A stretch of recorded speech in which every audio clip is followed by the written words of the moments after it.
much, Marian. Marian says shift the power means inclusiveness. Welcome, Michael from Kenya. Kenya says shift the power to him means shifting the power to communities. Thank you very much, Michael. Please, would like to hear from the others. Thank you very much, Teresa. Teresa, welcome. Teresa says, to me, shifting power means empowering the vulnerable communities to ensure sustainability of all interventions. So to Teresa, shift the power means empowering vulnerable communities. Thank you very much, Teresa. For those who are just joining us, please, you're very welcome to this session. We would like to know who is in the room and where you're joining us from.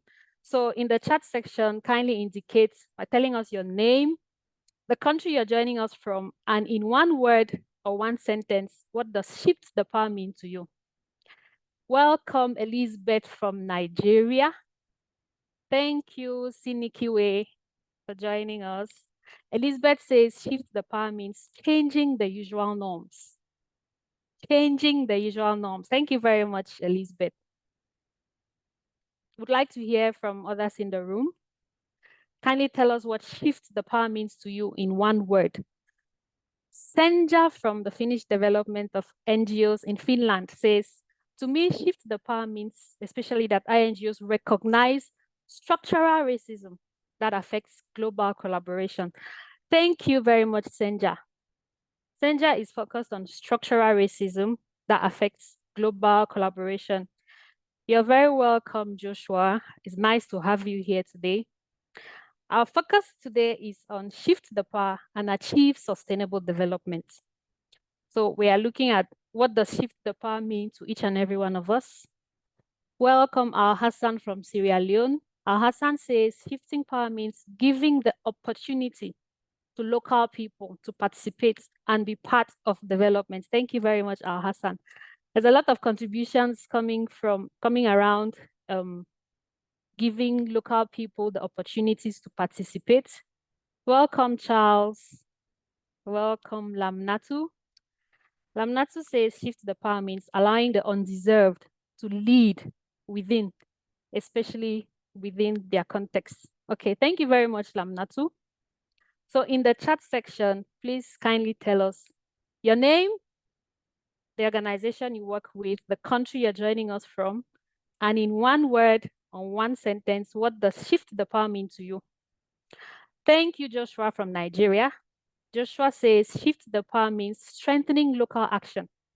There's so many definitions centered around local communities, local action, local activities. Teresa, thank you. Teresa from Kenya, you're very welcome. Okay, so we have Seren. Seren says shift the power means reflecting on our relationships and how to improve them. Very critical. By looking at the kind of relationships we have with those we work with. Thank you very much. Engineer Kunle, welcome from Nigeria. Engineer Kunle says it means allowing inclusiveness in all aspects of governance. Thank you very much, Engineer Kunle. Hanatu Pamela, welcome from Nigeria. Melissa from South Africa, is great to have you here. Abedi from Zelda Foundation, is great to have you. Very welcome. Welcome, Emmanuel.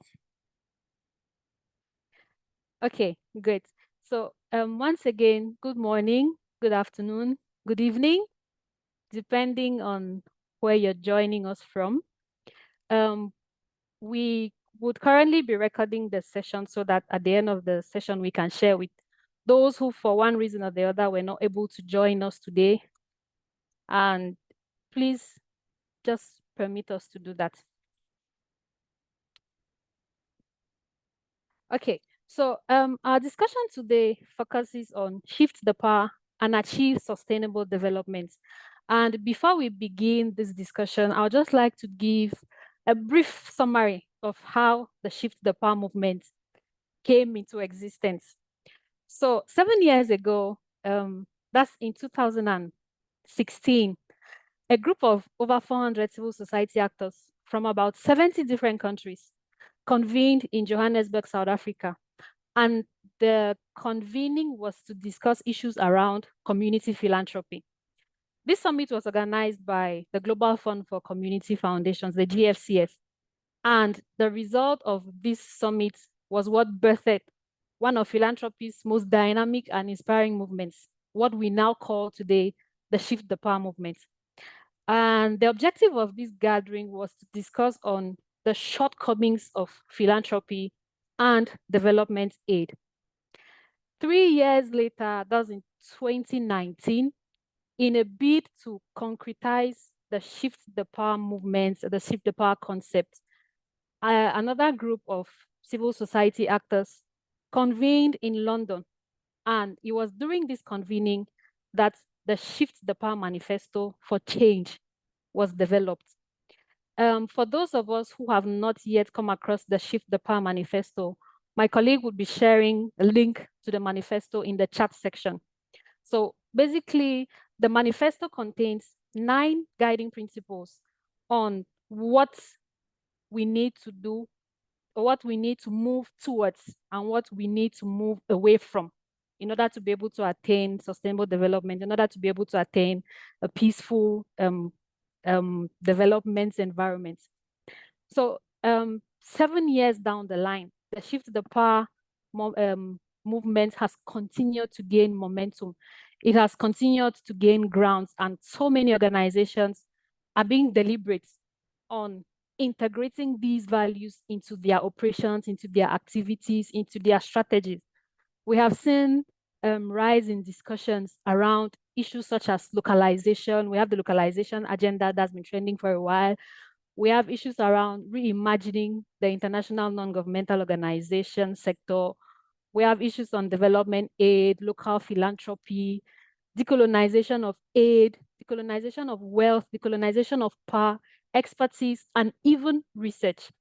So all of these fall under the umbrella of Shift the Power. And we have many countries like Tanzania, Uganda, and Kenya that have also picked up the philanthropy baton and have gone ahead to even establish philanthropy forums. Recently, I think on the 20th of October, Rwanda launched its philanthropy forum. On the 27th of October too, Ethiopia launched its own philanthropy forum. And currently, Ghana is working towards hosting its philanthropy forum in the coming days. So once that is finalized, we would share the link with all those who are interested in joining. And then we also have the next Shift the Power Summit, which is taking place in Bogota between the 5th and 7th of December. For those of us here who would like to participate in the summit, my colleague would share the link as well in the chat section so that we can register. So in summary, all these discussions seek to highlight the transformative potential of philanthropy.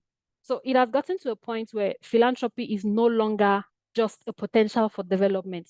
Philanthropy is gradually becoming an obligation, is gradually becoming a must do, because we've witnessed how philanthropy has transformed the development sector. So this is why at the West Africa Civil Society Institute, we also believe that it is our obligation to create spaces like these where we can continuously unlearn, we can continuously learn, relearn, share experiences, share success as well as failure stories and challenges, and discuss how to overcome these challenges. There's this quote from Aristotle that goes like this: to give away money is an easy matter and in any man's power, but to decide to whom to give it and how large and when and for what purpose and how is neither in every man's power nor an easy matter. We understand that some of the challenges around philanthropy are centered around who to give to, what purpose to give for, when to give, how to give, and even how much to give. So our hope also is that by the end of these discussions, we would at least have an idea on who to give to, would have an idea on what quantity to give and maybe how to give. And today we are taking perspectives from young West Africans, and we have here with us 4 vibrant youth who would be channeling these discussions around shift the power, and achieve sustainable development. Again, for those who are just joining us, you're all very welcome to this session. Today, we'll be discussing shift the power and achieve sustainable development. So the first speaker, Muhammad Sani Kasim. Muhammad is a Nigerian and is a public sector reform manager with 8 years of experience. He specializes in guiding and collaborating with governments and non-government entities to create, reform, institutionalize, and evaluate public sector reforms. His focus areas include public finance management, covering fiscal planning, domestic revenue mobilization, procurement, and audit. His work contributes to enhancing public service delivery in critical sectors like agriculture, basic education, healthcare, water sanitation, and hygiene. Muhammad is committed to transparency, accountability, and citizen participation in the reform process. Hi, Muhammad. Good morning, and it's great to have you with us today. Hello, good morning. Thank you very much. All right. The second speaker is Samira Seidu. Samira Seidu is a Ghanaian human rights activist who is passionate about community engagement, peace building, women and children empowerment. She holds a bachelor's degree in law from Central University, Ghana, and currently serves as a research fellow at the West Africa Civil Society Institutes. Samira has experience in both the government and non-governmental organization sector. Hi, Samira. Welcome. Good morning, and it's great to have you with us today.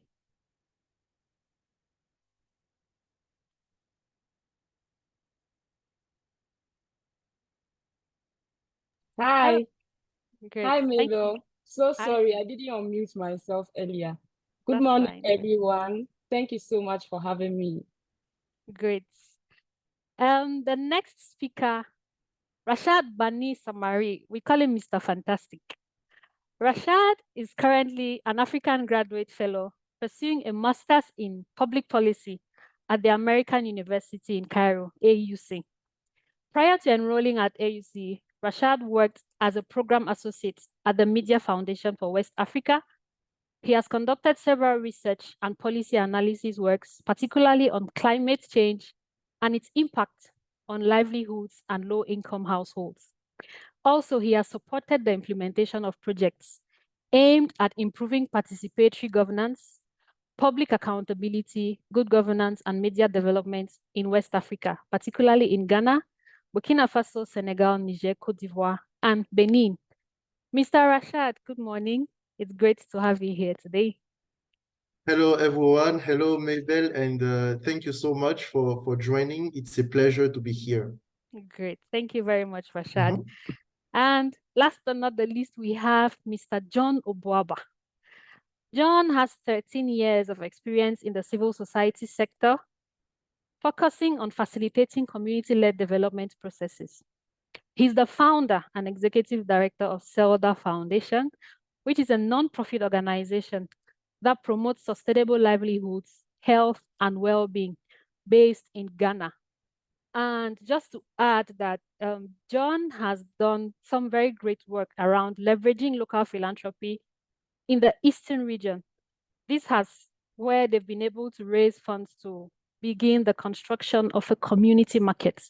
So during the discussion, John is going to share with us some of his success stories and challenges he encountered as the founder of Selda Foundation. Hi, John. Good morning.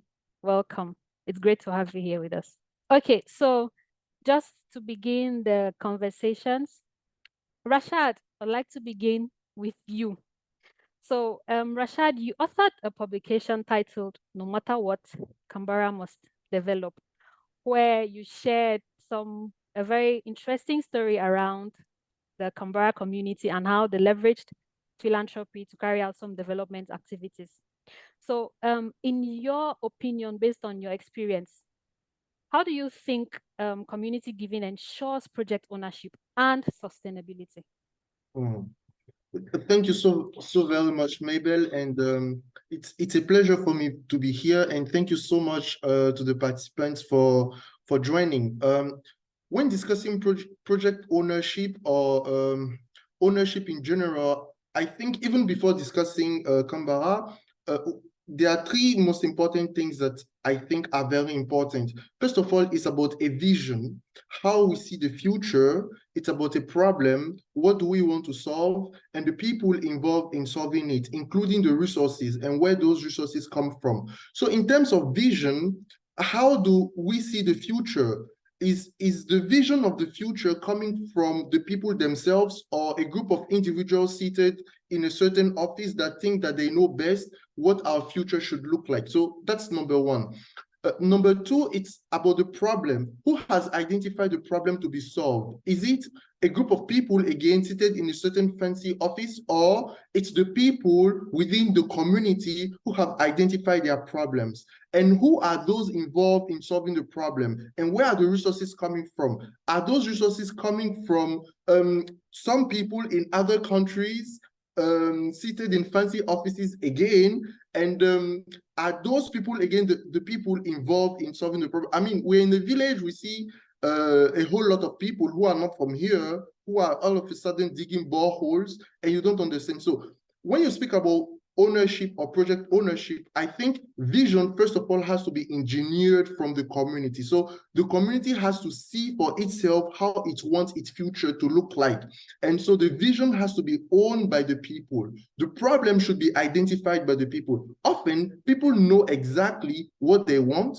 They also know exactly how they want their future to look like. Maybe what is missing could be some kind of organizing. So who has identified the problem? And if the problem has been identified by the people, then you have a problem ownership. And now who are those involved in addressing the problem that has been identified in terms of resource, in terms of human labor, in terms of time, and etc. And so discussing ownership, project sustainability, and etc., I think these are the three most important things: the vision, the problem identification, and then the problem solving. And now when discussing Kambara, you see clearly in this story, which of course Waxy is going to share very soon, in the Kambara story, which is very peculiar, the people sat down after being abandoned in a certain way by international development programs, by the government itself. The people sat down and they have defined a Kambara development plan. Kambara is the name of the village. And so they developed a Kambara development plan. So here you see that the community has engineered on its own how it wants its future to look like, right? And then they sat together and they asked themselves, why is it that we are not able to achieve the Kambara development plan? Or why can't we achieve this vision? What is missing? And so from there, they have identified by themselves on their own, because the people know again what their issues are.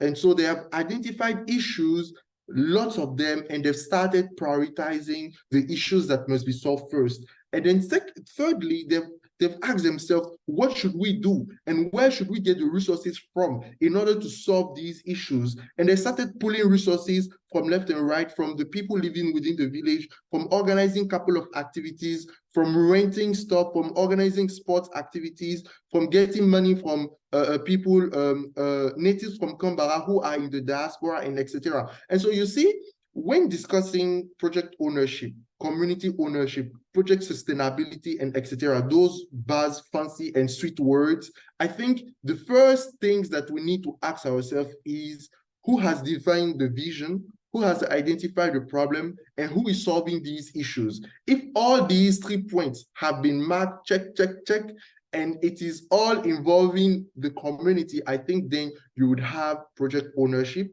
and you have a certain level of sustainability, because the people are involved and they will make sure that the project is able to survive and the project remains even after a certain period of time that passes implementation.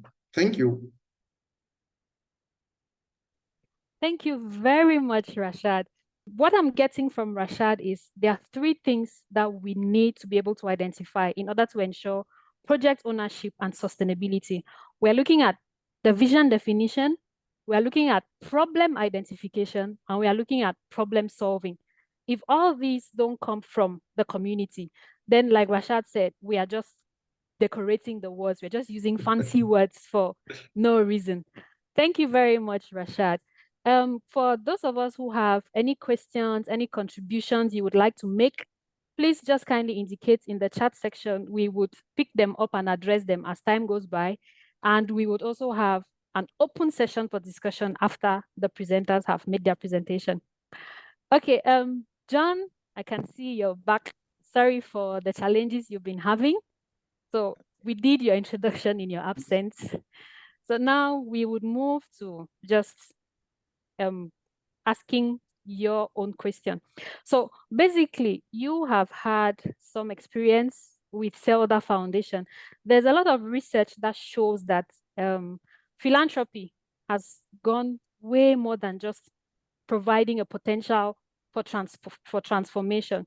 So we would like you to share with us some of the opportunities that exist for unlocking local giving, and if possible, some of the challenges which you encountered in the process and how you overcame some of these challenges. Okay, thank you very much, Mabel, and much for the introduction. I was hearing you perfect. Local philanthropy here, like you've been discussing. In fact, when Rashad was speaking, he spoke about the fact that communities have a lot of resources themselves.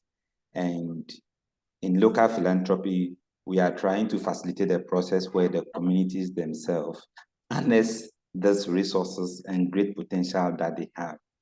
In local philanthropy, my experience, some of the challenges are the fact that communities themselves, it is a new way of working with communities. So communities do not appreciate local philanthropy.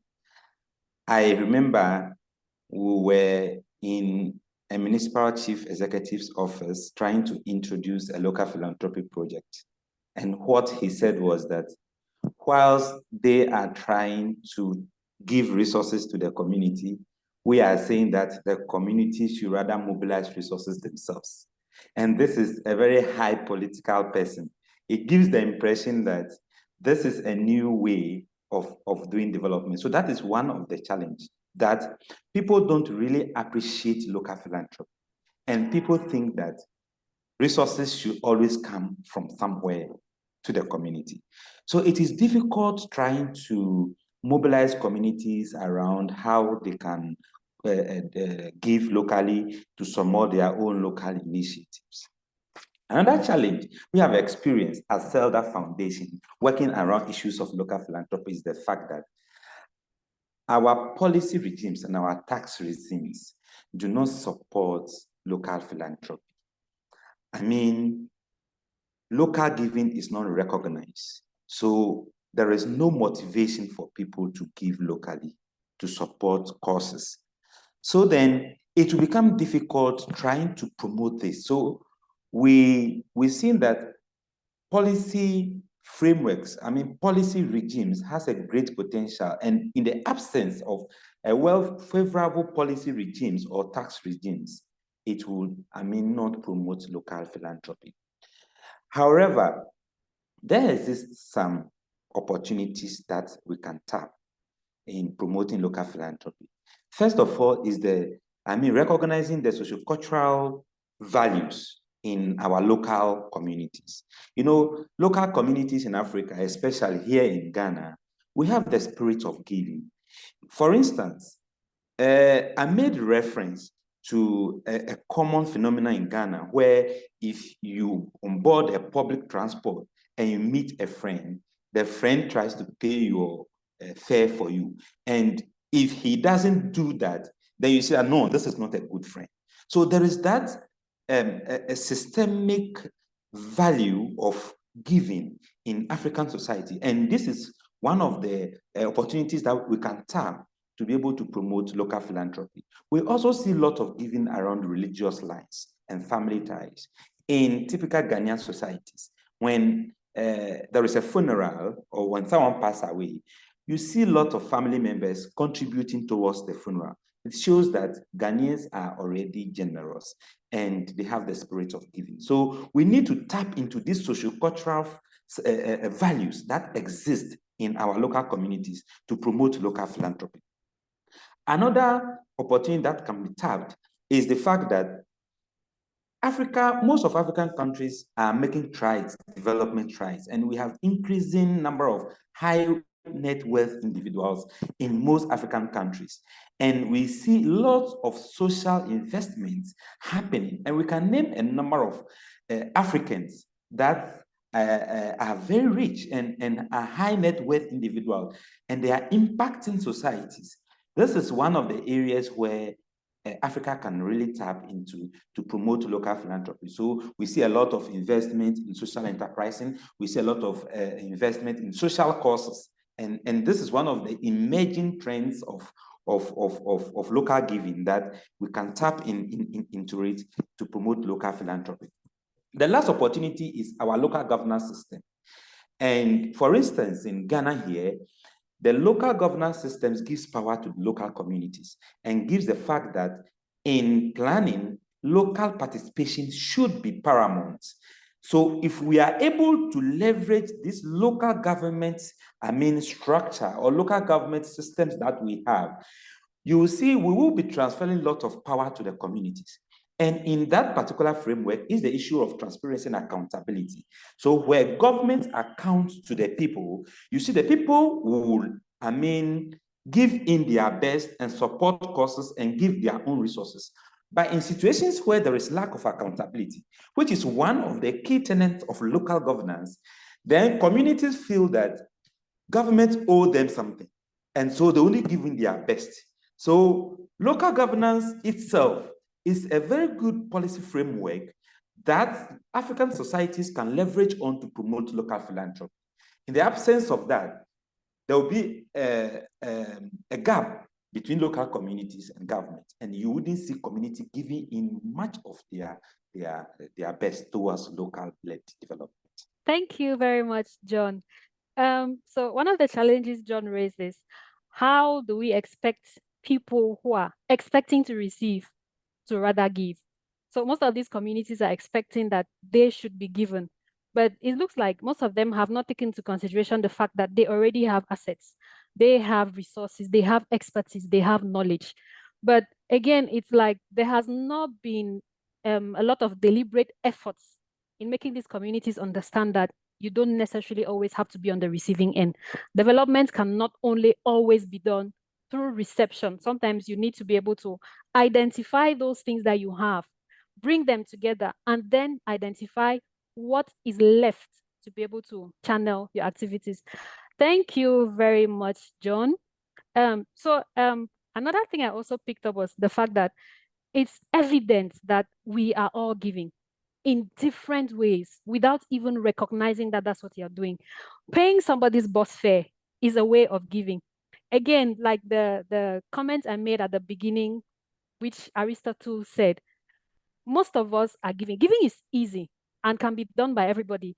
But some of the challenges we are facing are centered around who to give to, when to give, how do we give, in what quantities, and for what purpose. These are some of the major challenges that we are having when it comes to giving. So, Rashad, I would be, sorry, just before we come to you, we have a contribution from the chat section, which says, from Ekine. Ekine says, I agree with the last speaker, John, that Africans are generous.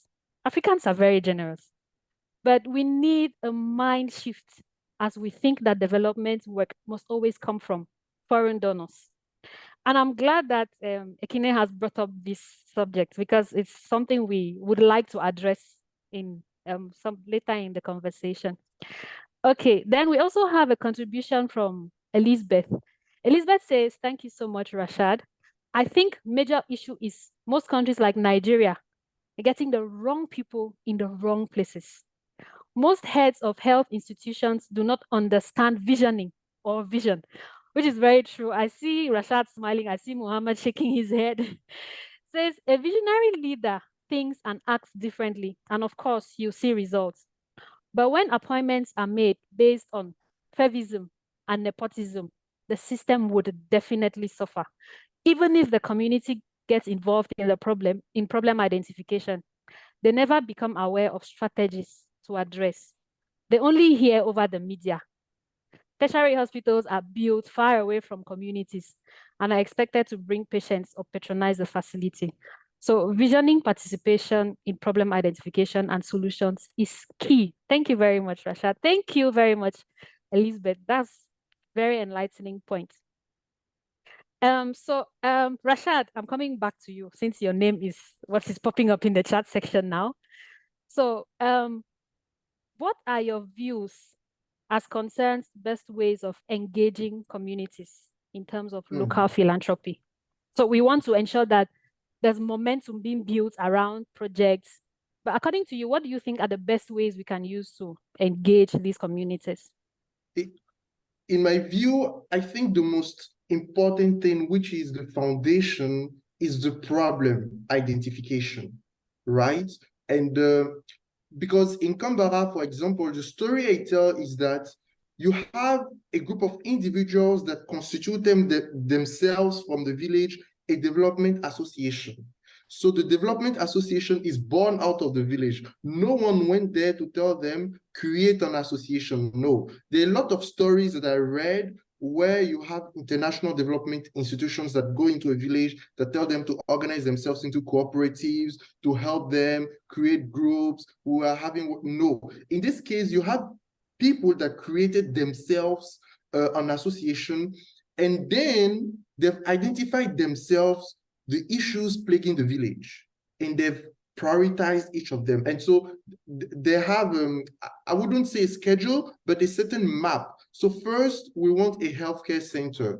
Okay, so if we must build the healthcare center, we need resources. So first, you need people who will build, so you need the human resource. And when John was speaking, it came to my mind that, of course, we all have the resources, but not everyone may have cash. Some people may have the energy, right? Some people may have ideas. Some people may be there to plan. And people from Canberra, among some of them are architects, right? Some are engineers, some are masons, some are youth groups, right? And these people, and so the village understood that, okay, the first priority for us is a healthcare center. And to have the healthcare center, they've identified, they've listed all what they needed. And so not everyone needed to get cash. And to build the momentum, there was a kind of joke which went around the community, right? In terms of the participation and etc. First, they started mobilizing people from the diaspora and telling them, we've identified an issue. This is a very serious issue within the village. If we don't solve it, so raising awareness and putting in some fire, right?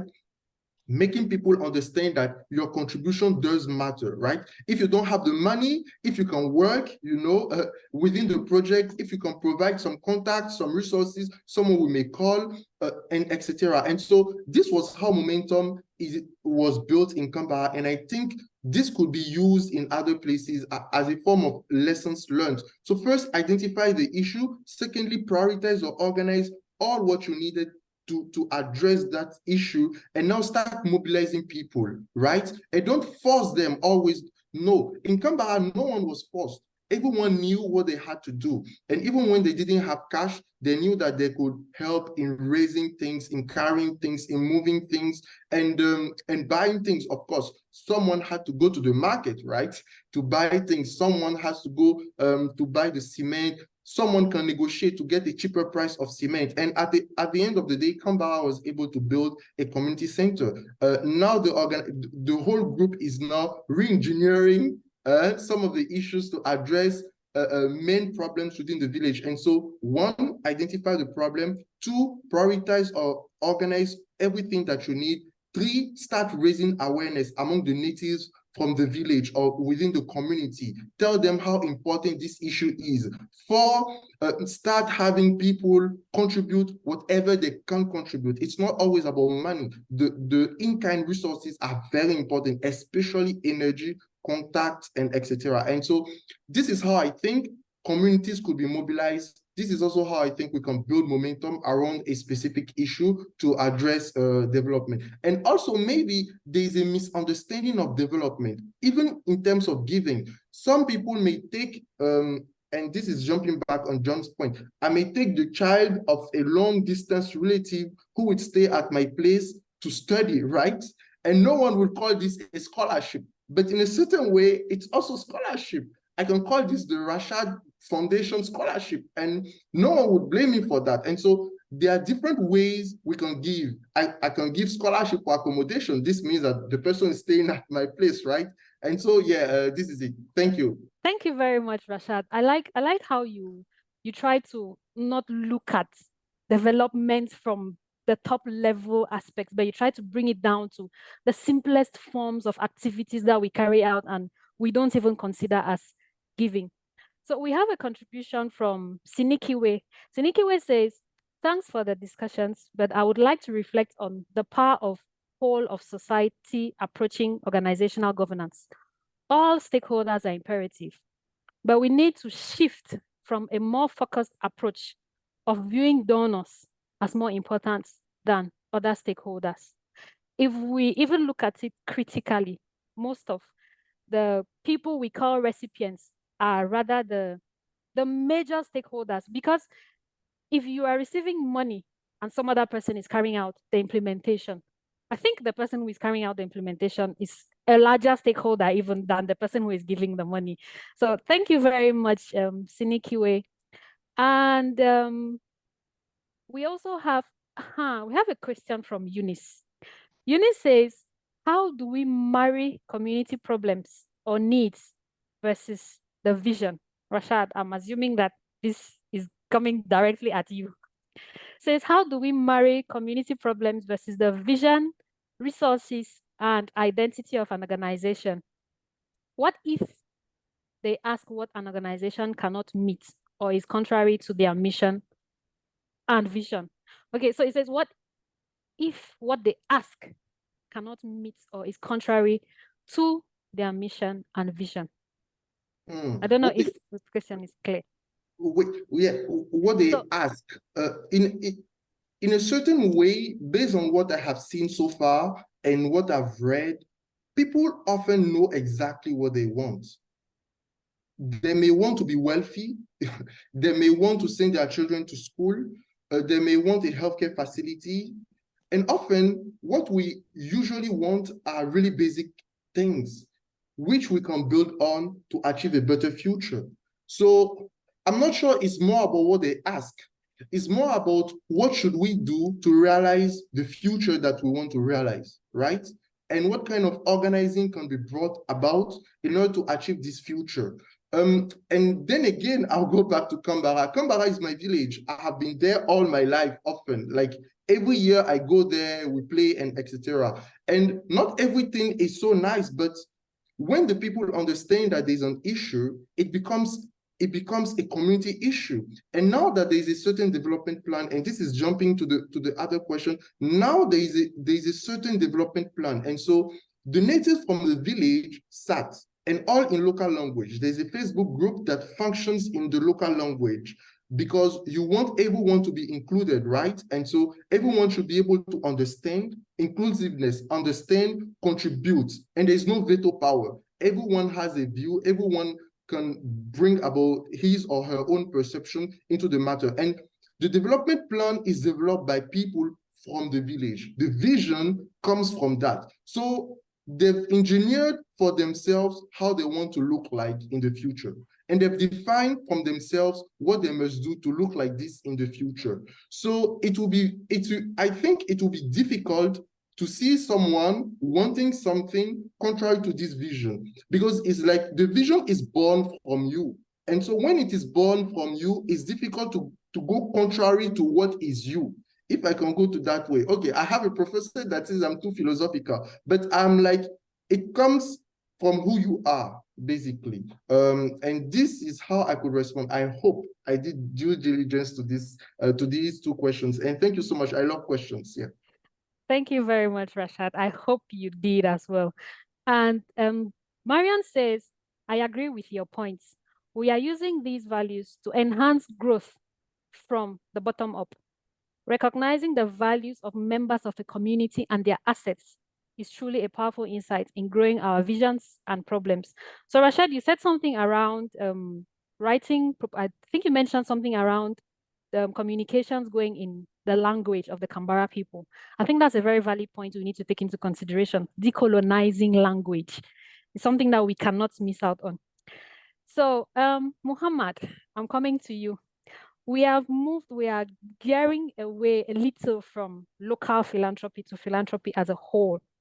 So, we would like to find out from you, in what ways do you think foreign aid has contributed positively to development in Africa? Because in as much as we are trying to move away from the focus on development aid, we cannot just skip the fact that development aid has contributed at least to development in Africa. So would you like to tell us how development has contributed to Africa, and maybe with an example of some external African relationship that has been successful? Yes, thank you so much. First, I would like to start with a little bit of historical context. Contrary to a lot of belief that foreign aid started as sometime in 1947 during the Marshall Plan, a lot of other things. In real sense, foreign aid started way back into our kingdoms and far kingdoms and colonies, especially when you see kingdoms supporting partner kingdoms through trade credits, war armaments, and manpower as far back as thousands of years back. So in real essence, foreign aid have started. It's actually far back. It's not just now that we have colonies transferring most of those resources. Another very important thing for us to also consider and take into context is that's why it's even called an aid. It is an aid. It was never meant to be the cardinal driver of an economy. It was never meant to be a cardinal driver of reform or economic empowerment. Rather, it was supposed to be an aid. Another thing to also want to portray very important is Africa still needs foreign aid. We have a lot of countries whom almost 50% of their budgetary allocations annually comes in from foreign aid. If you check in African countries and check their reliance to foreign aid, you could see an average of almost 20 to 30% of foreign aid. So first, as a background, I wanted to make this very key, very important, because it's actually part of the key things that make things not very clear for a lot of other people. So some very examples of successful foreign aid and partnerships have been, for example, let's take from the health sector. Foreign aids have helped to reduce burden of the diseases. For example, we've seen polio, we've seen HIV, we've seen tuberculosis, and a lot of other things across African countries. For instance, the Global Fund to fight AIDS and tuberculosis and malaria, which is supported by many donors, have provided life-saving therapy to over 18 million people with HIV, distributed across over 190 million mosquito nets, a lot of other key interventions that have actually reduced disease prevalence and also disease exposure across Africa.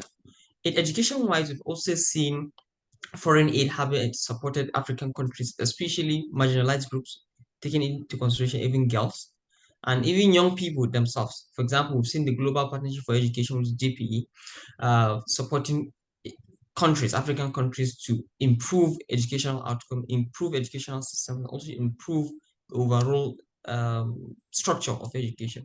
For example, recently we've seen over $2.6 billion to 46 African countries since 2023, just by GPE alone, apart from a lot of other multilateral and other key funders who have supported education as it continues to go. Infrastructure-wise, we've seen recently a lot of influence from China supporting key infrastructure across African countries. And we've seen how that has been able to simulate some level of infrastructural development, and not just China, and also other key funders. Governance-wise, we've also seen countries, especially the UK, the USAID, the United States government, a lot of other key countries from the West, supporting governance reforms, system strengthening, and a lot of other key interventions that ensure our systems are able to respond to demands, and also our citizens also ability to even demand for those very key services. Economic growth-wise, we've also seen foreign aid has also stimulated economic growth and reduced poverty in Africa, especially by supporting macroeconomic stability, trade, investment, agriculture, private sector.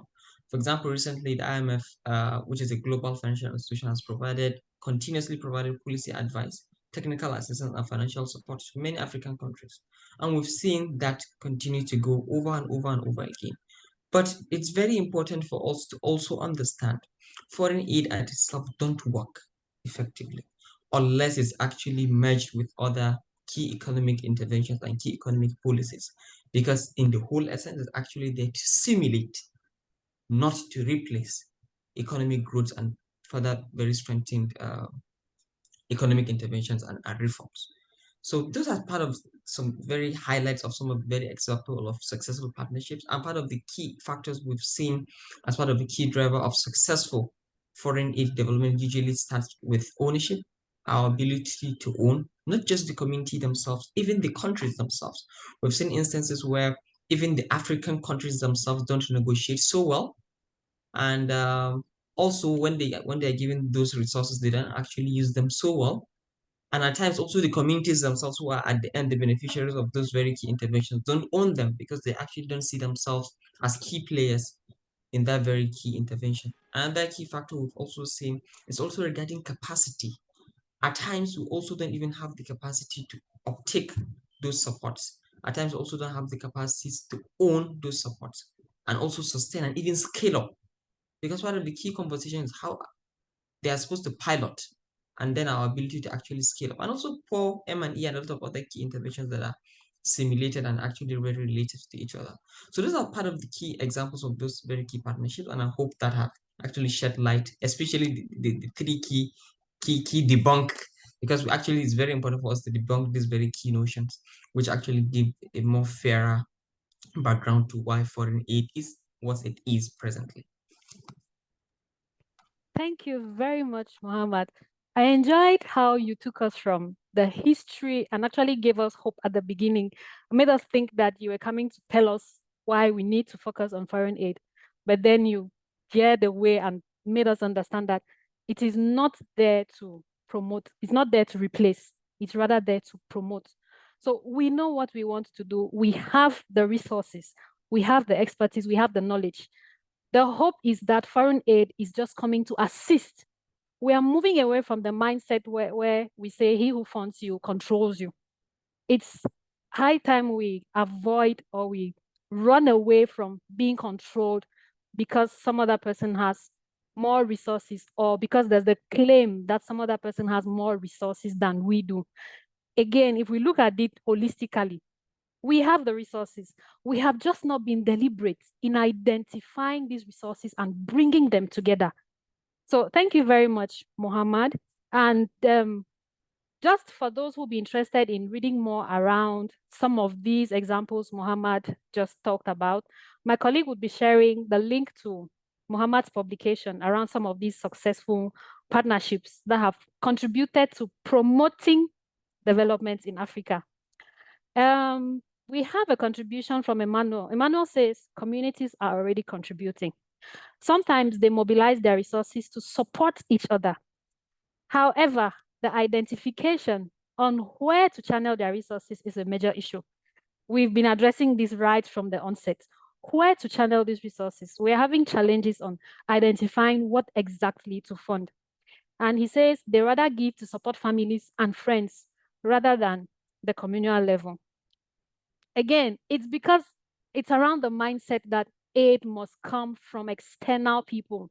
So in as much as we are giving the little way we are giving, we don't consider that as aid.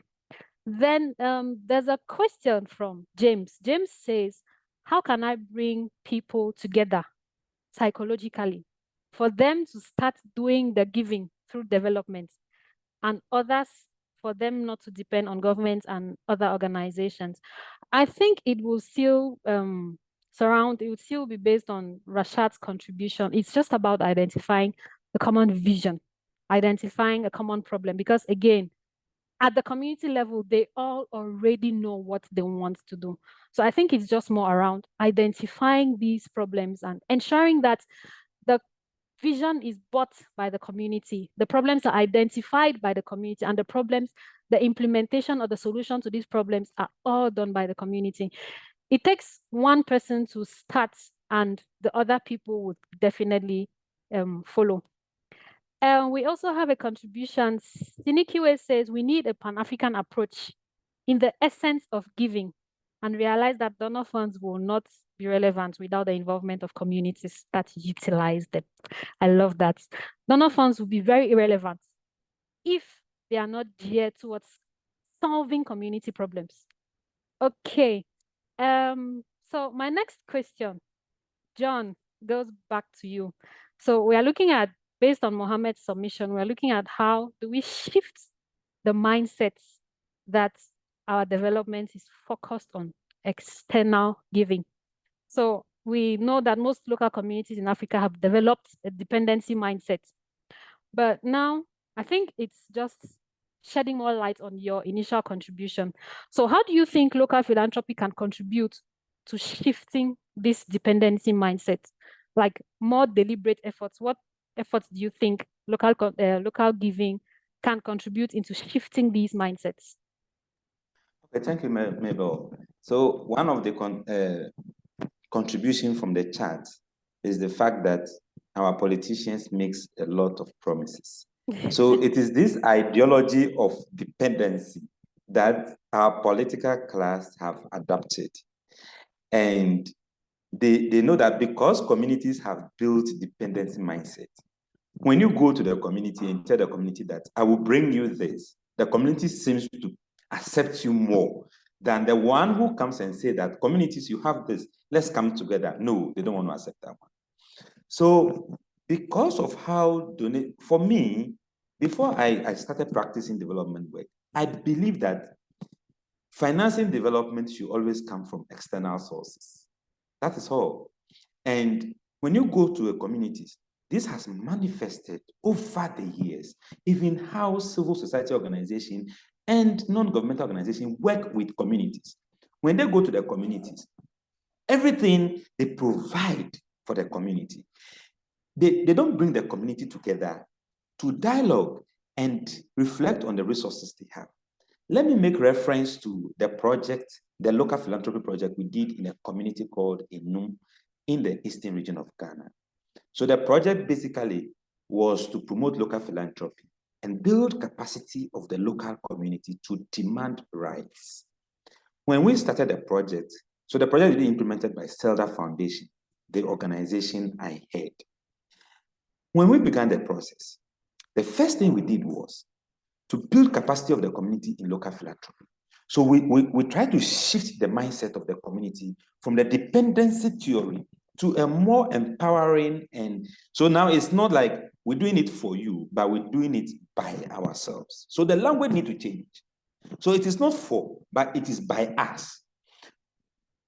We did a series of trainings and capacity building just to shift mindset. Along the line, some embrace the idea, but others still don't understand the approach of local philanthropy. We went ahead and we did what we call the resource profiling of the community. So in the resource profiling, we engage the community to reflect on their value systems, on their resources in terms of assets, on the human resources they have. So we facilitated the process. Along the line, the community began to appreciate the valuable resources they have. In fact, they have a security system which the community themselves can use to protect themselves than even the government police service. And they are able to implement this locally. In course of working with the community initiated a local project. And this is a market project that we're going to raise funds locally just to demonstrate local philanthropy. Information that we gathered was that the local assembly, the local district assembly, has been trying to build a community market for years, but never succeeded. Why? The owners of the land felt that the local government should compensate them before they give out the land for the market construction. So the district assembly also doesn't want to gives that huge amount of compensation before they begin a local project for them. But where the gap was the fact that the district assembly didn't engage the community well because they didn't even use the approach of local philanthropy. They were still impoverishing the community indirectly, excuse my language, by trying to impose the market on them. So when we started this project, now the community themselves came out with a whole project, prioritized it, and decided to lead the construction of the market. We are at lengthy level of the construction, and no landowner has said that give me one Ghana city. And now the assembly has come in to support the project, and everything is going on perfectly. This tells you that communities have a lot of local knowledge, resources, a lot of capacity. So when you come to the community, what you should do is to reinforce that capacity the local community has. I mean, to do more of alignments to priorities of government, more of partnerships, more of collaboration. But then, if you come with trying to impose, then you deepen the dependency problem in communities. This is how we have been trying to shift the mindset of the local community, more from dependency to a local ownership, local empowerment. Now, the community need to set their own success indicators, not success indicators that comes from the donor, not success indicator that comes from external sources. But the community themselves should be able to give indicators that they will use to measure their own success. That is also missing, and it deepens dependency in the community. So with local philanthropy, communities get empowered. Communities get to understand that they themselves have capacity, they have knowledge, they have resources, and they can lead their own development process. So this is how we can shift mindset of communities. But then if we don't do it that way, we deepen the problem, and we see communities more dependent and demanding from people instead of they themselves leading the process of development. Thank you. Thank you very much, John. I can see Rashad and Muhammad nodding their heads. It's the passion with which you used to explain the whole thing. It's very convincing. For those of us who are having challenges around how to create ownership, please reach out to John. So one of the things I've picked up from John's submission is ownership. See, this thing called ownership, I think we need to be more deliberate in making our communities own the project, because John has used the most simple ways to tell us how he made the communities involved, to tell us how he brought in the communities right from the onset. Sometimes when we talk ownership, most of us think that we are talking extravagant activities that cannot be done by the communities. No, it's just involving the communities. He mentioned the fact that there's a need for capacity building.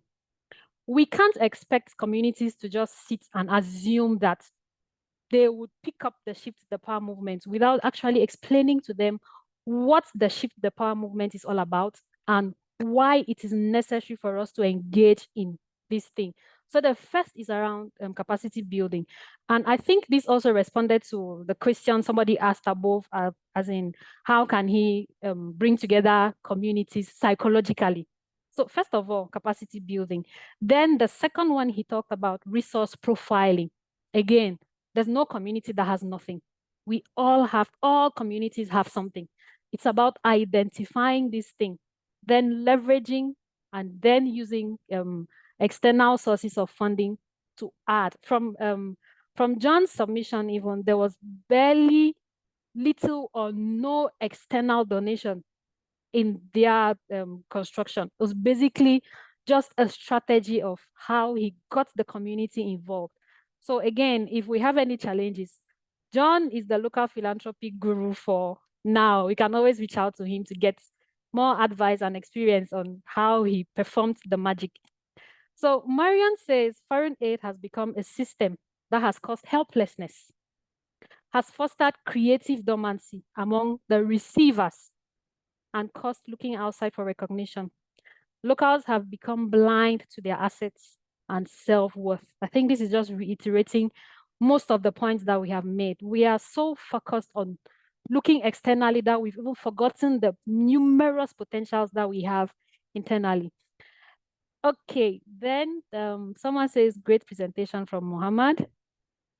Lamnatu says, how do we mobilize resources for advocacy work, especially knowing that the advocacy work challenges some of the norms to be transformative? Okay, we will take this question, I think, after the last presenter has spoken. Lamnatu, please, can you just hold on to the question? We would address it later. Muhammad, I'll be coming back to you. Now we've spoken local philanthropy, we've spoken about foreign aid. Now we are looking at how do we marry the two. So the question to you would be, what's the linkage between development aid and philanthropy? So how does one affect or complement the other? I know you mentioned it before when you were talking about foreign aid coming to empower and not to replace. So we would like to just hear your views on the linkage between these two and how they affect each other positively or negatively. Yes, thank you so much. First, I like to define philanthropy as the bigger umbrella, which entails everything that comes in between and also comes under it, especially regarding resource mobilization, both financially and technically, for improvement. And then definitely the development aid that comes in from other foreign interests who are there to support, either positively or negatively. This is actually also a very important thing for us to consider. And how do they correlate? Most importantly, the first is conversation around coordination. How do we coordinate to ensure development aid comes in, especially now that we've already established that we actually cannot do without foreign aid as of now, as of 2023. African countries cannot majorly do without that foreign aid. So the first and most important is, how do we create a coordination system that gives us the ability to maximize the access and also the effectivity of that foreign aid, while also for long-term and sustainability, also simulating local giving and local philanthropy that will contribute to our pool of resource for us to be able to drive our reform agenda. If you're following the trend recently, in the recent years, foreign aid have also been reducing. The statistics are reducing. The economy worldwide, we are facing economic challenges. And then what it even means is the foreign aid will not even be enough to do what it used to do some years back. So it's also important for us to create that very coordination, especially for effectivity. Already literatures have supported the argument that our way of approach to development aid have not been very effective, and that's why we have the dependencies, and that's why we have the ineffectiveness, and that's why we even have a lot of corruption marring the whole development aid arrangement. So the first and most important is actually coordination. The second and also very most important is for us to see how we can define what will the foreign aid do and what will foreign aid not do. For example, if I take foreign aid to say, oh, I'm using foreign aid to build in capital infrastructure or to do major things which economically the country cannot or communities cannot do, is easy, because what you are doing is, even from the mindset of communities, they know I'm supposed to do this. For example, take the Rashad story. Take the Rashad story. When we come to say, oh, the communities were able to develop the plan, they can do that. And then you could sort for foreign aid to say, okay, foreign aid, come and fund the implementation of the plan. At least in that very key scenario, you've seen the contribution of the local giving, and that's local contribution for them to have created the plan in the first place. And then now you're bringing the foreign aid to support the implementation of that. We've seen the instance from John. Communities' ability to say, okay, we're willing to give out this land for this development, but then we might not have the financial ability to build up this market. Why you're going to say, okay, foreign aid, can you come and use your funds to develop this foreign market, when already other aspects of that very key construction have already been done by local philanthropy? So that's part of the key things we'll see. Apart from the coordination, it's also ability to go into that seamless partnership, effective partnership that defines the roles of everyone and also gives everyone the ability to monitor and also implement the very key aspect. Another key and very important thing is actually accountability and better storytelling for ownership. When governments accept money from foreigners, foreign aid majorly, do we have a very good structure to say we're accountable to this? Apart from the normal audit reports that we send in, apart from a lot of other reports which we all know are easily manipulated, talking from the angle of outcome, how has this aid been able to lead to such amount of results? It's actually very important, and especially for communities to see, to own it and also be accountable to it. Is also important for you to be transparent and accountable to the whole conversation. We accepted, for example, $10 million from the IMF, and what this $10 million from IMF is here to support us is to improve trade arrangements. So it's easy for communities to have seen, oh, this money is actually coming from this person and this is where this money is being channeled to. So unless we have this seamless partnership, seamless coordination, and seamless accountability and ownership from both angles, we might continue to face this challenge around the ineffectiveness of aid, and also the conversations around the conditionalities, and also undermining the sovereignty of African countries and communities as it continues to go. So I feel this very key metrics and a lot of other key metrics are very important for us to link up these very key things. Development aid is here to support and not to replace. And development aid should be a very key instrument for us to further simulate local giving. And when we have local giving, just like a pool, even when communities are able to contribute, it gives them more sense of ownership. There is a recent study that showed when people pay their taxes, for example, when people pay their taxes and people are able to contribute, they have more chance to hold government accountable. Look at it in psychology. When they're able to put in their own money, they have more rights. They feel more obliged to hold the government accountable. So when you say foreign aid is doing 50%, but communities do 50%, so you see that more ownership, and communities will check in to see foreign aid, how effective the foreign aid is, because it's actually within a system and actually within a chain. I hope that actually provides some of the key frameworks we feel are actually very important for us to continue this very key conversation as we continue to go further towards better effectiveness and also correlation between development aid and local philanthropy. Foreign aid is here to support and not to replace. That's the one thing I'm taking home today. It is supporting and not replacing. Thank you so much, Muhammad. That's very enlightening conversation we just had with you now.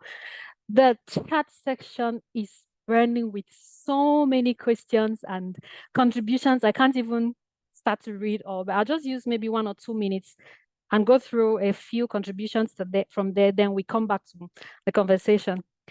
So James says donor funds must align to local program and should recognize the self-organizing capacity and capability of the local actors for sustainability to take place. So we are going back to John's point on capacity building. We're going back to, I think, Rashad's point on the identification of a vision and problem and solution providers. Susan says, I'm Susan from FIDA Ghana. It's great to place power in the hands of local communities. The examples from Rashad and John show us the positives and the challenges. But she wants to know what new role then can be created for nonprofits involved in community development to ensure that they are still relevant. So any of the speakers can just take up on these later when we move into the discussion, question and answer session. Shalabi says, thank you, John. The shift from doing it for you to doing it by you is very interesting. An example could be Haya Karima initiative in Egypt. Okay, Habakkuk says, greetings. I must admonish the far-sighted eye-opening on issues of importance and well-structured way to navigate the best results. Okay, thank you very much. Senja says, thank you so much for this very interesting and enlightening discussion. I would like to ask from the panelists, another question to the panelists. I'm just reading them out so that later we can address them. How do they see the role of INGOs in this system or industry of foreign aid, when we actually agreed that the local community already has the knowledge and resources to do what is needed to be done? Are INGOs just complicating the process with different requirements? See, everybody is smiling. That originate from their donors, like those of accountability and risk management, that are not helpful, or would they have some other more useful roles? I think Mohammed just addressed this point in his most recent submission. We are contributing to, and we are not replacing. So I don't think it takes INGOs out of the picture. It's just more of INGOs should, I think, understand that they have a role to play, as well as the local communities have a role to play. So that there's the need for collaboration, like Mohammed mentioned. Each stakeholder should be able to identify the role they are supposed to play, so that they can hold each other accountable, so that they can hold each other responsible. Okay. Samira, we would be coming to you now. We've had discussions on local philanthropy, local giving, community development, foreign aid, and we know that all of these are still feeding into the larger umbrella, which is shift the power. So now a question to you is, how do you think, no, not how do you think, how does local giving feed into the shift the power movement? We've had discussions around shift the power. So how does local giving feed into this movement? Okay, thank you so much, Mabel, for having me here once again. And then thank you so much. My colleagues have already shared extensively on local giving, so I'll not dwell so much on it. So, but with the issue of shift the power has been a conversation, an ongoing conversation for some years now, but its practicality has been a bit slow, probably because of the limited knowledge on what the concept actually means. And I'm really excited that when you, from the beginning of this webinar, when you asked the question, a lot of people had interesting views, interesting opinions to share about what they think Shift the Power is. To me, Shift the Power is, in simple words, it's about equality. It's about co-creation. How do we ensure there is equality between this global north and the global south? So the global north here, let me just break it down, being the international donors, and the global south here being the local NGOs, the implementing NGOs. So how do we ensure that there is equal partnership between these two parties? And how do we ensure that their ideas, that's the local NGOs, their ideas, their opinions are being taken into consideration in terms of project implementation? And how do we ensure that even the projects that are being implemented reflects the views, they reflect the interest and the needs of these communities? So this is what the movement is all about. If probably there's somebody here that still like have issues understanding the concept of shift the power. Now coming back to how local giving feed into the concept of shift the power, I see local giving as an amplifier of, I would say to me, as an amplifier of the shift the power movement.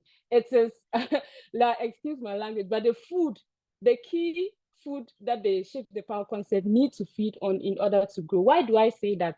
When you look at recently, the reason why there's so much power imbalances that exists between these two parties is because of the overdependence of these local NGOs on international donors. That is why these power imbalances exist. So it kind of paints a picture that for local NGOs, we cannot solve our problems. We cannot solve the problems of our communities without the support of international donors.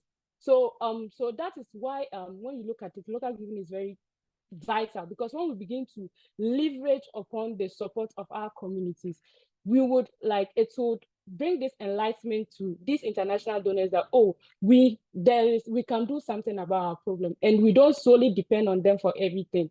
You see, so before you send out, I'm like, so looking at before a local NGO send out an application to that international donor, those proposals that you send out, have you first of all thought about the community leaders that you have in your community? Have you thought about the influential people?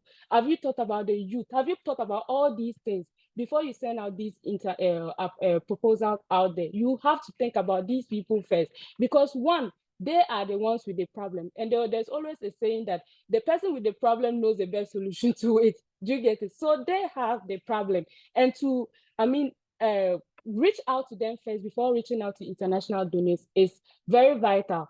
And I'm not saying that we don't, this is not to also say that we don't actually need the support, like Qasim Mohammed highlighted initially, that we still need the support of the international donors, but highlighting the fact that it's about shared interest.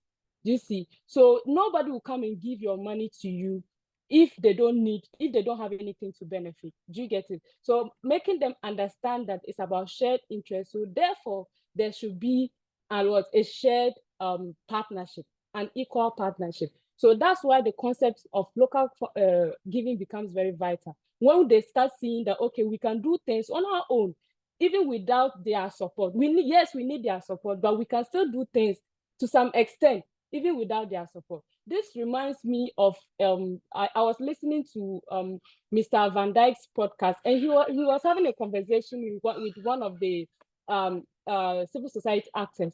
So, and the man was sharing like his experience on how funders, international funders, came to him with huge sum of money, and then so they wanted him to undertake a project, and then the project did not reflect on like his organization's goals and objectives, and he simply said no. And like he said no, and when they went and came back, so I believe one of the reasons why he could boldly say no to this, it was because he had the resources, and probably he was leveraging on the support of his communities. So even if they don't help, he still can actually accomplish the project without their support, which is very vital. And I think when it comes to helping organizations actually shift power in terms of local giving, Works is actually doing an amazing job in terms of even our trainings that we program, the local fundraising training, the mobilizing support training. I remember interviewing a couple of organizations, Works is beneficiary to, for a research that I'm currently undertaking. And then most of them like indicate almost 70% that they never knew anything about local giving. They never knew they could leverage on their communities for support. So all they were thinking about international donors. So one shared a testimony how he was able to leverage on his community to actually accomplish a project that they were, undertaking, which is very good. And one amazing thing one unique thing that he mentioned, which I think Rashad mentioned, it was the fact of was the point on in-kind donation. He stated that until he attended this training, he didn't even know that all he was looking at support is from monetary terms. Like I need support, like in monetary terms, but not in these in-kind donations. But because he came for the training, he benefited from the training. He knew that despite the fact that his communities may not have these money, they may not have these funds, but they can help in kind. Like Rashad rightly mentioned about cement carrying, like they can help. And when he did that, almost 70% of his projects was accomplished by in-kind donations. So we all agreed, we give, like Africans, we give. It's just about we identifying, how to get it done, how to receive, how to give. It's about we identifying that. So I think when it comes to shift the power, we really need to shift the power. And one of the ways of shifting power is we minimizing our dependence. And one of the key ways in which we can minimize our dependence is also leveraging on the wings of local giving. When we fly on the wings of local giving, the foreign people will bring their money to us. Thank you. Thank you very much, Samira. Samira says we need to fly on the wings of local giving. So based on what Samira has said, the question now is how many of us are actually able to say no to donations that don't align with our visions and our operations? There are very few of us who are able to say no to that. That's why we keep suffering from the he who funds you controls you. Because it's understandable that there's desperation, there's the need for organizations to grow, and they need this support. But you don't want support that would make you get away from your original vision. So thank you very much, Samira. Okay, so now we would want to address the questions in the chat section. And this is the moment for any one of us who has maybe a contribution or a question to ask to any or all of the panelists. You can kindly raise your hand and we would give you the floor to talk. But while waiting for those of us who would want to address any issue, I can just go ahead and read some of the questions in the chat section and some of the contributions, and we can start addressing. Lydia says community philanthropy can change the mindset of our people if the concept is well explained. When I look at how the village savings and loans concept is embraced by my women groups, I think if they understand issues, they will address it. So I think this goes back to the fact that there's an assumption that because the Shift the Power movement has taken momentum, we all understand what it is. And John also mentioned it in his submission. There's the need to build the capacities of the communities around what the Shift the Power concept actually is. I think one of the issues why we are still having some of these challenges, or most of the challenges, is because most of the communities have not gotten a grip of what the Shift the Power concept actually is. So first of all, there's a need to build capacity around that. Okay, I see Marian's hand up. Marian, please, you can go ahead. Hello, Marian. Okay. We also have a contribution from Obiageli. Obiageli says, I agree with you, John. I think this is why we haven't reached epidemic control in some of our health interventions in Africa. Let the communities come up with their initiatives and implement these things in their own ways. Hagar says ownership is a critical aspect of local philanthropy because if you are the one who built that, you will never destroy it. This is very factual. It's difficult for you to destroy something you built. It's very difficult because there's been energy, there's been expertise, there's been knowledge, every form of effort put into it. So it's difficult to destroy. There's a question that how do we mobilize resources for advocacy work, especially knowing that the advocacy work challenges some of the norms to be transformative? I don't know if any of us would want to address that. Rashad is smiling. If any of us would want to address it, we can just go ahead and address it. Okay, can I come in here? Okay.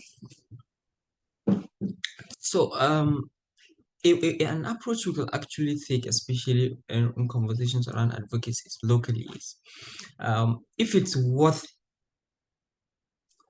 worth an idea that worth an advocacy, you definitely will get other people, not general, not everyone, but you normally will get a community of people who are normally interested in that. And normally when you have communities, what that means is you're pulling people from different strengths, different diversity, and different skill set. And when you're able to organize, no matter how small, community can start from 2 people, no matter how small.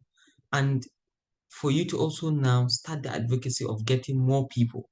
At times, why our advocacy fails based on experience is we even go out too early or too fast. At times, the advocacy needs to start to build a coalition, to build a momentum before you can actually even launch out to the bigger group. So my key advice here is try to create a community first, a community with different skill set and different experience. And when you feel it's actually right to scale up and to also open up that advocacy for the for a larger community, it will be easier for you to do that. But when you go too fast, it's the more tendency that that advocacy will actually fail. So that's just my key advice in this regard with low cost. Maybe can I just chip in just Sure. 30 seconds, Yes, just sure. to fit into what Mohammed is saying. Maybe the first things you should do, the first 2 things that come to my mind is first do a sociocultural analysis to understand really, if you are not from that community, what are the cultural practices, what are the societal practices, and etc. And when you understand those dynamics, you secondly do a stakeholder mapping. You try to understand who are the weak ones that are being affected by the situation that you are trying to advocate against. who are the stronger ones that would go against you, who are your allies, and etc. And you start building partnership. And so this feeds into Mohammed's point too. So once you do this stakeholder mapping, you'd have a better, you'll be able to project in a very clear way who you should speak to first and how you should speak to that person. And you start building a sort of alliance. I think it needs to be gentle, but not forced and fast. Gently, you build those alliances and you start gently also with raising awareness. And since you've already done this mapping and you've already identified those people that you need to be friend with, the people that you need to advocate against, the people you need to sensitize, the people that need to be your allies, very easily you will find yourself navigating really complex situations and moving forward. This is what comes to my mind. Thank you. May I Great. speak? Thank you May I very speak? much, Rasha. Yes, please, Marion, you can go ahead. Rakard, I'm sorry if I'm pronouncing your Rashad. I and everyone else, young people, blessings. You have come to the realization of what is needed to succeed and to shift the power. Now, it's how, as you slowly say, create. Now, my question, I am Jamaican, Canadian, working in Ghana. I developed an organization there, a nonprofit educational support. But you answered the question I was about to ask, and your response was about socio-cultural analysis. I am a foreigner. I'm of African descent, but I'm a foreigner. I do not know the cultures and the languages and the subtleties of how to work. But you have answered my question, and thank you very much. And thank you, everyone else. Power is in shifting, and you are the power, the future. Thank you. Thank you so much, Mariam. John, there's a request in the chat section to share your email address. There's some people who would like to link up with you on advice regarding local philanthropy. So if you can kindly share your address in the chat section. Thanks to the last speaker, Kasim, who laid an emphasis on how Africa needs to deal with a key pandemic called corruption, which is a worm that derails the value of philanthropy, especially in Africa. There's a question from James. How can we avoid the foreign aid and focus more on ours? So I think this was addressed already by Mohammed. We are not working towards avoiding foreign aid. No, the idea is to ensure that foreign aid does not push us away from our main objectives. So we are looking at foreign aid as a contribution and not as a source of replacing our culture of giving. I would like to ask a question around the diaspora contributing to. So I have two questions. My first question will be around technology. I don't know if it's not really been mentioned, but I'd like to find out how can we leverage technology to also push local community giving and then towards the greater objective of promoting the shift to the power agenda. I don't know if there's anybody who would like to take that. Okay, Rashad, thank you. Yeah, I can do a quick jump on this. And I mentioned technology on two fronts. First, on transparency and accountability, and then secondly, on resource mobilization. You notice that when Mohammed was speaking, he spoke briefly, really briefly about monitoring and evaluation. And usually you have these monitoring and evaluation frameworks that come from international organizations that may be different from the way communities themselves may monitor, evaluate, and like John said, understand their own success, right? And so in terms of technology, for example, you have Canberra, which created a group chat on WhatsApp. And so they understand social media, and through that, they are able to engage the diaspora. Because the diaspora doesn't live in Canberra and they don't know what are the realities. They may not know what are the realities on the ground because some have left 10 years ago, 20 years ago, and etc. They may not know about this new movement. And so with technology, they're able to mobilize people from the diaspora, lead advocacy campaigns. they are able to share voice notes, share pictures on what is happening on the ground, how people are happy about what is happening on the ground. So first of all, is about mobilizing the diaspora through social media. Secondly, is about accountability and transparency. So the use of technology and social media in particular allows people to contribute, to see how things are moving, and to discuss, to see the budget, to see the expenditure, all on social media. I'm in Egypt, but I can access the budget on the expenditures in my village over there. And this is very important. So I'm able to know what is happening, and the language barrier is broken. The discussion on those social media platforms are done only in the local language. And when someone speaks French, because a lot of people from Canberra have been to school, when someone speaks French, it is asked to be translated in the local language. And this promotes people's participation within the group chat. They're able to see what is happening.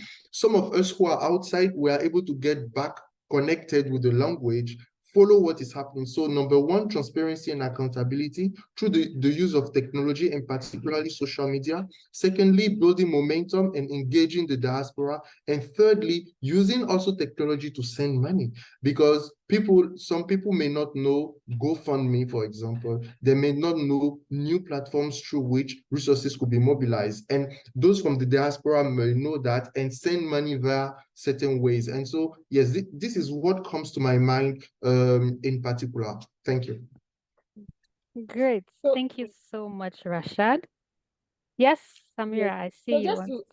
just in line with what Rashad shared, technology is very important because it promotes visibility, which is one of the key things when it comes to, civil society work.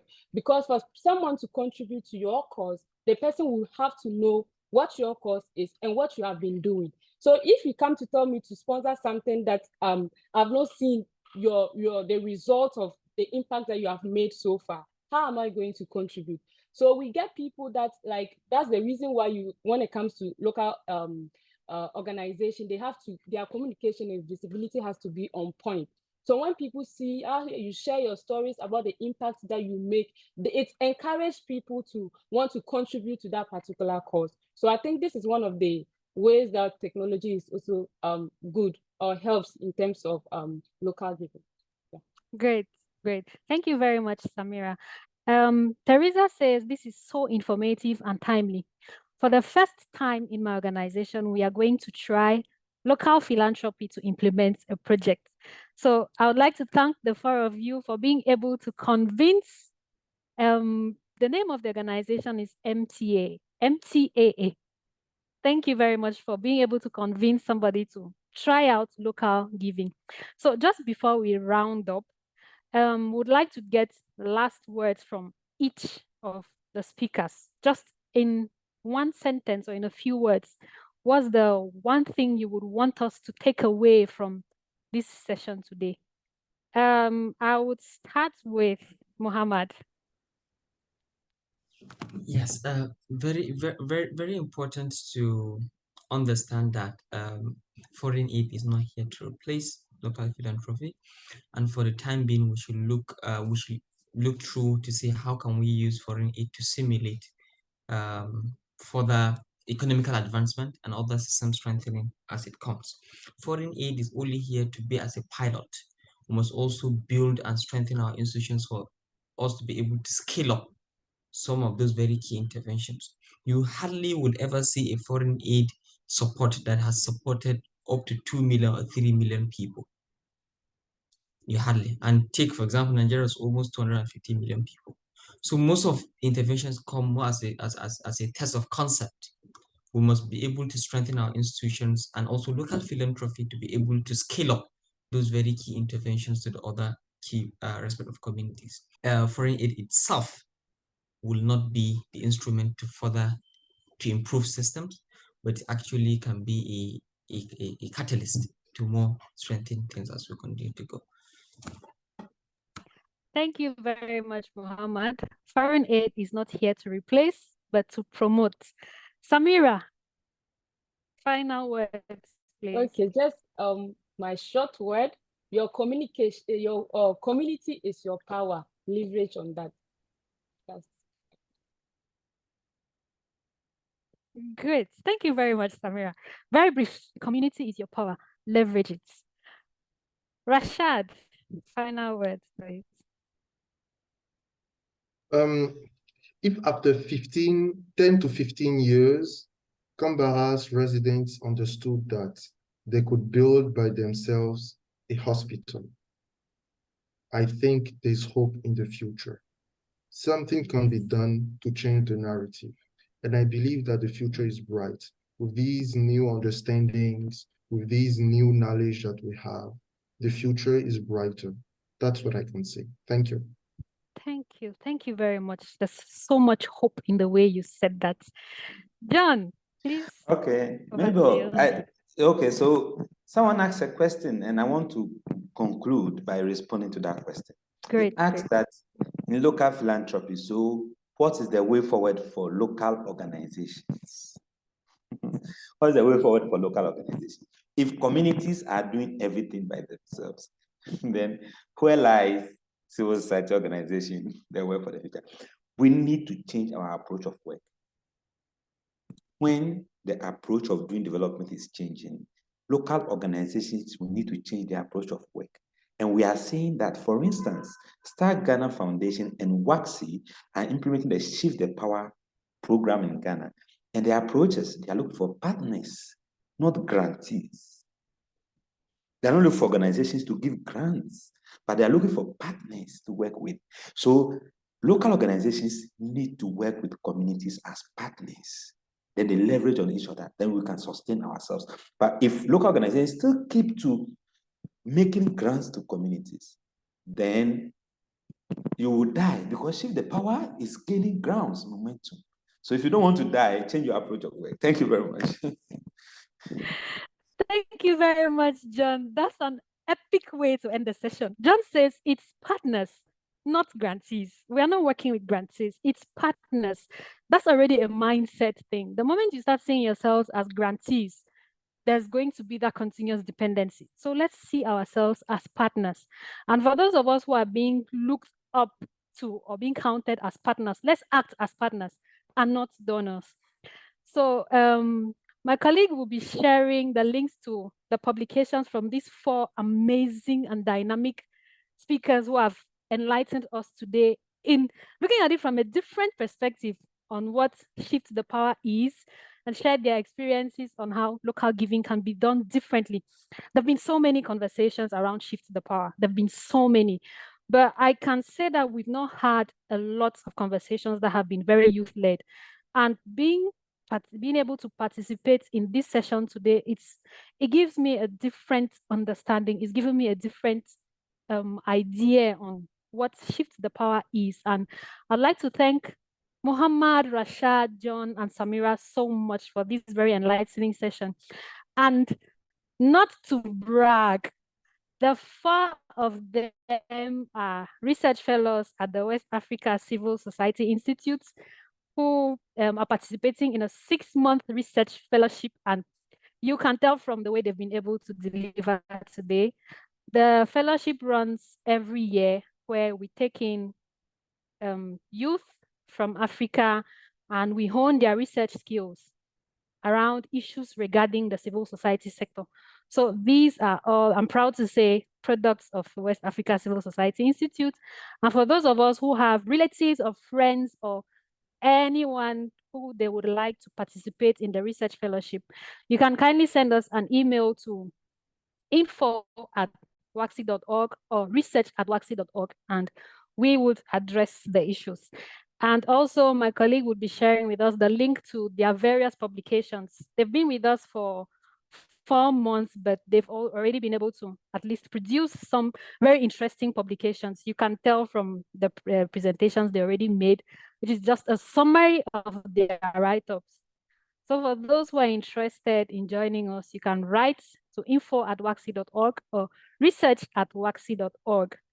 And before we leave, please, I'll just like each and every one of us to, in the chat section, just one key takeaway from this session. We would like to know that this was not just a waste of time, but that we've been able to make a difference, that we've been able to say something that makes sense to us.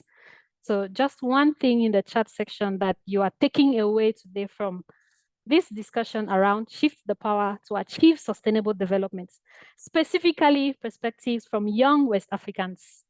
So we'll be waiting for your key takeaway messages. And we would also like to know your views on how the session was. So every year we make an effort to have these kind of open spaces where people can express their views, people can share their experiences.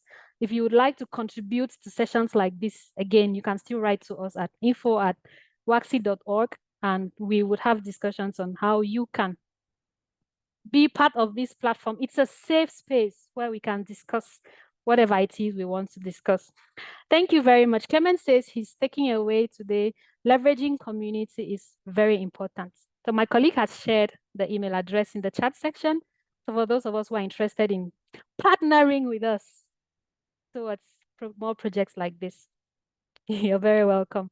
Thank you so much, everyone. Chad, I love the smile on your face. To all the participants who took out time to be here with us this morning, this afternoon, this evening, despite your busy schedules. It's really been amazing. We sincerely appreciate your presence, and we look forward to having this many more times. Thank you very much.